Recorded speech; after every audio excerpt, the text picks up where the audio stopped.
Welcome back to the Nerdly Adventures. My name is Elijah. I'm going to apologize in advance for this video. I'm a little bit under the weather, so my voice probably sounds a little bit off. I might sniffle a little bit. However, it is a Friday night, and I have nothing better to do. So, I think the best way to spend my Friday night is going to be by reviewing the classic Silver Age Green Lantern Hal Jordan figure by McFarlane Toys. I have been searching in forever and ever on this figure. Finally, he had the normal price on Amazon. Like, he's a $25 figure. I could find him in stores for $30 at like a third-party sale, and I was like, man, I'm not paying $5 more. Until Amazon came in clutch, and we got him in the most recent haul with my JLA video, which you will hopefully see shortly or even before this. But that being said, let's get to unboxing and messing around with the figure and just seeing how he works.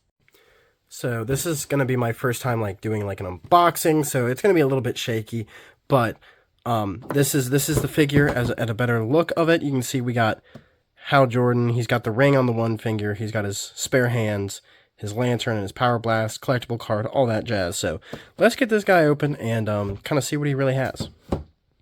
Once again, I'm apologizing for how I sound and also the quality of this video, but I wanted to try and do an unboxing of this. Oh, also the back art for this is really cool. I don't know. It says it's based off of the Silver Age, but like this art looks more like some of the variant covers that they've had for the recent Hal Jordan run, or even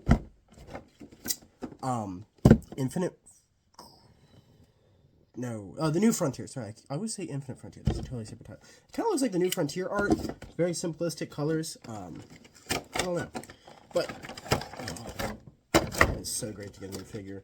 And then I am gotta cut open this, but yeah, there he is in all of his beauty, Hal Jordan. I'm gonna actually get to cutting his little pieces out, and then I'll show you guys the next section of the figure review, which is gonna be very interesting for me to try and figure out how to film it. I only get one shot at unboxing this. I'm gonna try and do it right.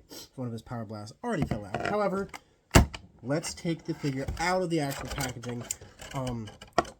For some reason, McFarlane Toys does not like producing Hal Jordan figures, and when they do produce a Hal Jordan figure, it's like impossible to find, it would seem.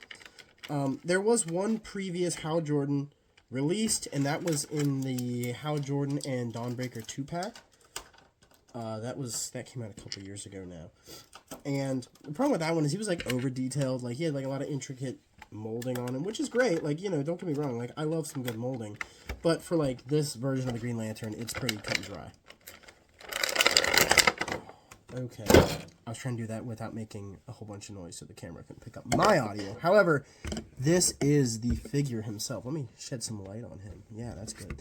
So 7-inch figure, obviously. Now, here is where my real gripe with him begins, and that is the logo here. Now, don't get me wrong, it looks great right now. However, it's just printed on. It's not molded. He has no like exterior molding, bar the head mold and bar the hand mold. There has the actual ring printed on it, which I need to rearrange my light here so you all can see that a little bit better.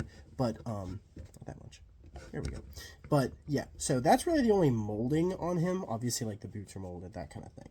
But my real gripe with it is the logo, I feel like could have been a separate like printing, not painted on, but rather like a separate piece molded on, I guess is the proper term.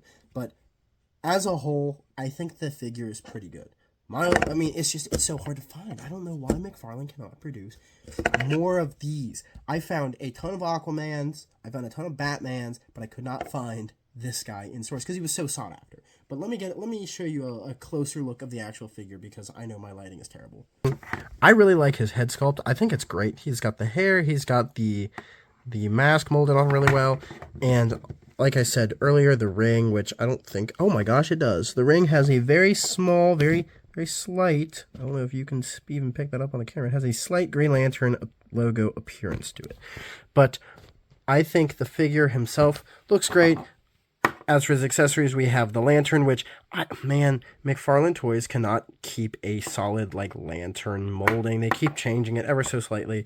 He has his 2 power blasts, and then his 2 spare hands. So let's get to some posing and trying out some of the different accessories with him. As I said, I'm sorry again for my voice, and I'm sorry again for probably the poor quality of this video. I need to try reviews. So the hands, okay, yeah. So the fist hands can take both of these power blasts, which I think it's actually the wrong. I don't know how it's supposed to go. I don't know if there is a right hand for each one or what the deal for that is. But it's cool. It's fine. Honestly, I'm not a big fan of these power blasts that they always give the lanterns or like the weird constructs that they would give Kyle. I think a lantern, especially like Hal Jordan like this, should have more of like a something that like links closer to the ring and just kind of makes it look like he's like zoom, you know. Because at the end of the day, like, how often does he really power up his fists to be flaming fists, right? I'm a little bit upset that only his left hand has separate hands. The other one is this almost like a high five, which is great for Hal because, you know, he's kind of a cocky guy, so he can be like, oh, flamboyant, you know. You can do a little bit more with this, which I'm fine with. I just wish the right hand wasn't always in a fist. Now, the other hand that he has is this hand, which is used to hook the lantern, which they always make this so it can barely fit in there, which I know is technically what it's supposed to be, but I don't. It's supposed to hold the lantern. I will get that figured out before the end of the video, but yeah.